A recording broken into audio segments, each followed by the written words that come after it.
All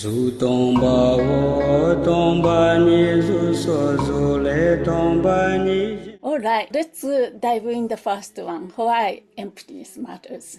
Why understanding emptiness is important. What is the purpose of realizing emptiness? Of course, you already have an answer, general answer, and your personal answer, and also in terms of Lama Tsongkhapa, for him. We can imagine him, back those days, in Tibet, Lama Tsongkhapa really wanted to understand, and he struggled, he studied. Anyway, we're going to go into Lama Tsongkhapa's journey as well, in the context of our journey. Of course, realizing emptiness is crucial, right? Central in Buddhism. Why? Like maybe I can say a few things. Lama Tsongkhapa never contented with the Tibetan interpretation or even Indian interpreters of Nagarjuna emptiness around that time. He just went to the source. Source refers to the Indian text and the Buddha's sutra, scriptures. He used those scriptures to back up and prove his statement. That sort of thing we need to adapt. Not the interpretation of interpretation, because we don't have the discerning wisdom yet, right? Exactly that's why we are studying. So make sure we don't want to take up somebody's statement and then understand that is what Tsongkhapa is saying. So that's one kind of warning, so to speak. Anyway, why realization of emptiness matters? What does the book say? Let's go over, just make sure we understand why this business of emptiness matters, and also why mattered to Lama Tsongkhapa. Getting emptiness right is not just a kind of academic or abstract concept or concern, but more than that, spiritual necessity. So first of all, most of you said it cuts through the fundamental ignorance. How does that work? Realizing emptiness directly addresses the root cause of suffering. What is it? Our deep-seated misconceptions, more than ignorance, more than not knowing. This is deep-seated means innate ignorance, misconception, misapprehension that the things, including ourselves and everything, exist in a fixed, independent, and solid way. Let's bring to our own experience. As soon as we wake up, open our eyes, as if things coming at you like solid, we perceive the very solid, independent existence out there, or even in our emotions and thinking, in here, something in here. Or person, when I ask you who are you, whom do you take to be the self? You feel like maybe your name. I am here. I know I am. Or your role as a student, or your memory, or maybe your body. Oh, this is me. I am here. Like, usually we live like that. Right? Usually if our perceptions or our mind is not hallucinated or nothing like that, then that's the kind of our way of living. That's called deceptive reality. That is with unexamined mind. Once we started examining, okay, if the I or the self exists, then we should be able to find it, right? Then we go into this analysis or the examinations. If I exist, where is it? What is it? Then we couldn't find it. But that's not mean I do not exist. Anyway, so that's the kind of deep-seated misconceptions we have. Things exist, self exists in a fixed, solid way. This mistaken belief is called lots of technical terms, but of course I try to unpack.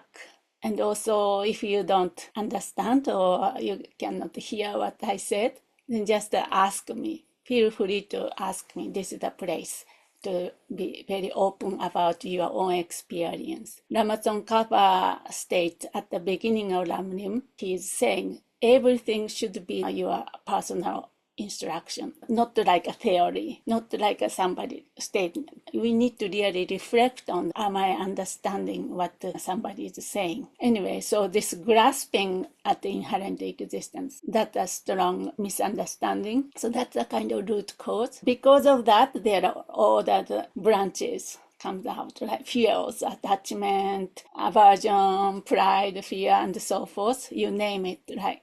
That root cause. This wisdom of emptiness cut through the fundamental misconception or ignorance, misknowing. That's important. Maybe you can read about this. Like a textbook answer. Therefore, it undermines the suffering at the root. From this illusion of a fixed I comes grasping and clinging, self-cherishing, and wanted what we like, pushing away what we don't want. This is the kind of mechanism of samsara, right? Engine of samsara, the cycle of suffering we've been repeatedly going through since the beginningless of time. At this point, this time, we have a little open window or incarnation or the longing to break through this chain of suffering. Realizing emptiness dissolved the ground of this grasping, leading to a profound freedom. That could be number 2. Then this therapeutic function of realizing emptiness. Madhyamika is not abstract concept, but profound therapy, I would say. By deconstructing the illusion of the inherent existence does not exist. This is a fantasy. This is illusion. By doing that, deconstructing through this kind of Madhyamika method, it weakens emotional afflictions like anger, strong anger, or pride, or so forth. This is a very important and relevant function in terms of understanding emptiness. So that could be number 3. Then transformation. That's important, right? We want to transform the way we relate to the world. We are not living alone. We have a world, our friend, our people here, right? So understanding emptiness doesn't make life meaningless. It makes it flexible and alive. So I want you to just take a moment to think about this. How the understanding emptiness makes you flexible and harmonious and alive, perhaps more energetic. Because it seems like emptiness, things do not exist. In fact, it's opposite, right? Things still exist, function very well, but we no longer believe they carry some permanent essence. No longer believe this fantasy where we have been living in. This allows us to engage with life without being entangled by it, much like how we enjoy a movie while knowing it's not ultimately real. So that's important. It still functions. It still appears, actually, because there's no fixed permanent, independent stuff out there or in here. Ultimately, we can transform the way we relate to the world. How we relate to the world is me here, other there. I mean, there's a conventional reality here. We're going to go into this. But we live in this fixed, independent, inherent, existing world, we believe. Maybe you can read about those things, more obvious kind of functions or obvious answer. Then, more importantly, understanding emptiness deepens compassion and ethics, ethical choices we make. When we realize that both self and others are empty of fixed identity, it becomes easier to let go of ego-driven reactions and open the heart. I think you have experienced this.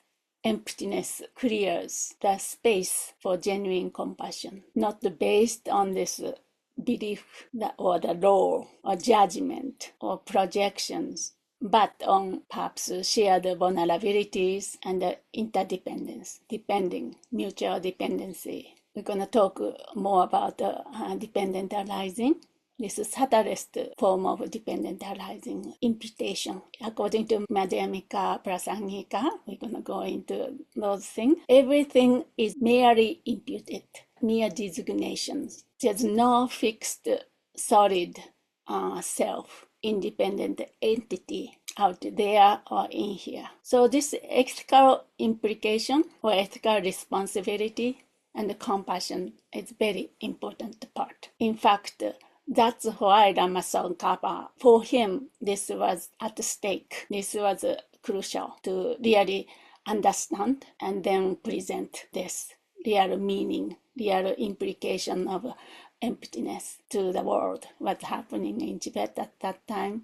And also, it's completely relevant to us, what's happening in here currently. Then unify the philosophy and the practice. Emptiness is not just a concept, but a lived experiential realization cultivated through disciplined meditation, shamatha, and also based on the method side, 5 parameters. Those are very important, like combining the philosophy and the practice, wisdom and the method. So this practice, realization of emptiness, you can say the bridges study and the inner transformation. It covers everything. Even, for example, perfection of giving. Perfection of giving does not become perfection of giving without the understanding emptiness, right? So everything, and somebody was also talking about Tantra. Realization of emptiness is the same. Emptiness is emptiness. Same in terms of theory or the philosophical aspect of understanding emptiness. The same Sutra Tantra. Of course, method side gets subtler and different. It deepens compassion and the ethics. That part is very important. When attachment to self and others are weakened, altruism can fully flourish. And maybe finally, it leads to liberation and awakening. Many of you mentioned. According to Madhyamika tradition, only the wisdom realizing emptiness combined with great compassion can lead to complete awakening. So, as I said, this is because it removes not just gross affliction, but also subtlest misconception about reality. Arias Deva is Nagarjuna's direct disciple, said in his 400s verses, all afflictions are overcome through overcoming ignorance. When dependent arising is seen, ignorance does not arise. It is the only doorway to peace.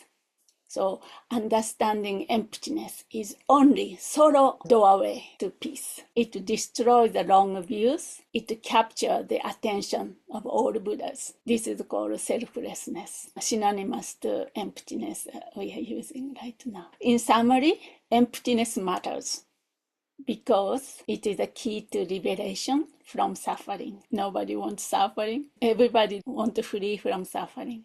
For Tsongkhapa, getting emptiness right, correctly, precisely, is not an academic theoretical concern. Of course, his presentation was theoretical, rigorous, and refined. But more importantly, it's a spiritual necessity. We're going to go into his presentation, but his ability to combine precise philosophical reasoning, deep meditation, meditative insight, providing a clear structure path for understanding and realizing the liberating path of emptiness. So inspiring. Why do you think he put such an effort into this theoretical description, even though he was a very realized yogi?